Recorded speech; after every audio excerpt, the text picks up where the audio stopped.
Assalamualaikum warahmatullahi wabarakatuh. Halo, nama saya Fakiatur Rizky Alfarihi dengan NIM 23080554199. Jadi saya di sini akan menjelaskan materi pada matkul sejarah pemikiran ekonomi.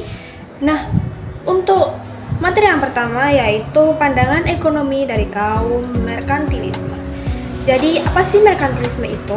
Merkantilisme adalah paham ekonomi yang berkembang di Eropa pada abad ke-16 dan 18. Ciri utamanya yaitu yang pertama, kejayaan negara diukur dari jumlah emas dan perak. Dan yang kedua yaitu perdagangan internasional harus menghasilkan surplus atau ekspor lebih besar daripada impor. Nah, yang ketiga ada pemerintah berperan besar dalam mengatur ekonomi melalui proteksi perdagangan, tarif, dan ekonomi. Dan yang terakhir ada kolonialisme, yaitu didorong untuk mendapatkan sumber daya dan pasar baru. Nah, untuk materi yang kedua yaitu sejarah Karl Marx. Jadi Karl Marx itu lahir pada tahun 1818 dan wafat pada tahun 1883. Beliau adalah filsuf, ekonom, dan sosiolog dari Jerman. Nah, pemikirannya mendasari sosialisme dan komunisme. Karya utamanya yaitu The Communist Manifesto yang diciptakan pada tahun 1848 dan Das Kapital yang diciptakan pada tahun 1867. Konsep utamanya yaitu yang pertama ada materialisme historis atau sejarah manusia didorong oleh konflik jelas, dan yang kedua ada teori nilai kerja yaitu nilai barang ditentukan oleh jumlah kerja yang dibutuhkan untuk memproduksinya. Nah, untuk yang ketiga ada pertentangan kelas yaitu konflik antara kaum borjuis atau pemilik modal dan proletariat atau buruh. Nah, untuk materi yang ketiga ada Mises and Wicksell. Nah, untuk biografi Mises yaitu ada Ludwig von Mises. Nah, beliau lahir pada tahun 1881 dan wafat pada tahun 1973. Nah, beliau itu dari ekonom dari Austria, tokoh utama mazhab ekonomi Austria. Beliau fokus pada kebebasan individu, pasar bebas, dan kritik terhadap sosialisme.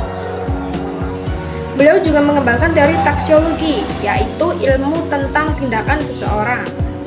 Nah, selanjutnya biografi Knut Wicksell. Nah, beliau lahir pada tahun 1851 hingga 1926. Beliau ekonom Swedia. Nah, beliau ini terkenal dengan teori bunga alami, yaitu bisa disebut natural rate of interest, dan hubungan antara bunga dan inflasi. Pemikirannya menjadi dasar teori moneter modern. Nah, untuk yang materi keempat ada konsep ekonomi kelembagaan Veblen, Weber, and Wieser. Nah, untuk biografi Veblen sendiri yaitu namanya itu Thorstein Veblen. Nah, beliau itu lahir pada tahun 1857, wafat pada tahun 1929. Beliau ini mengkritik konsumsi berlebihan melalui konsep consumption atau konsumsi mencolok. Nah, untuk yang kedua ada biografi Max Weber. Max Weber ini lahir pada tahun 1864 dan wafat pada tahun 1920. Beliau ini menjelaskan hubungan etika Protestan dengan perkembangan kapitalisme. Nah, yang terakhir ada biografi Irving Fisher. Beliau ini lahir pada tahun 1867 dan wafat pada tahun 1947. Beliau fokus pada teori bunga dan kuantitas uang, dan beliau ini merumuskan equation of exchange atau MV sama dengan PT. Nah, untuk materi yang kelima yaitu konsep pemikiran ekonomi Keynes and Samuelson. Nah, untuk biografinya Keynes sendiri itu ada John Maynard Keynes, yaitu lahir pada tahun 1883 dan wafat pada tahun 1946. Beliau ini adalah tokoh ekonomi makro modern. Nah, mengusulkan intervensi pemerintah dalam ekonomi terutama melalui kebijakan fiskal dan moneter. Karya utama beliau adalah The General Theory of Employment, Interest, and Money yang diciptakan pada tahun 1936. Untuk biografinya Samsul sendiri yaitu Paul Samsul, yaitu lahir pada tahun 1915 dan wafat pada tahun 2009. Nah, beliau ini mengintegrasikan matematika dalam ekonomi, menciptakan neoclassical synthesis, menggabungkan ekonomi klasik dan Keynesian. Karya pentingnya yaitu Foundation of Economic Analysis and Economic and Introduction Analysis. Nah, untuk yang keenam, materi keenam adalah sejarah Ibnu Khaldun dalam ekonomi.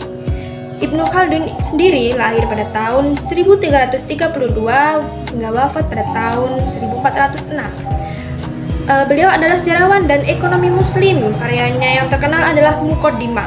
Pemikirannya dalam ekonomi yaitu teori siklus dinasti, yaitu kehidupan negara mulai fase pertumbuhan dan kemunduran. Dan yang kedua ada pajak dan ekonomi, yaitu pajak tinggi justru menurunkan pendapatan negara. Dan yang terakhir ada spesialisasi kerja, yaitu mendorong efisiensi dan pertumbuhan ekonomi. Baik, terima kasih. Sekian materi dari saya. Terima kasih, mohon maaf apabila ada salah kata dan juga kurang kata dari saya. Thanks for watching. Wassalamualaikum warahmatullahi wabarakatuh.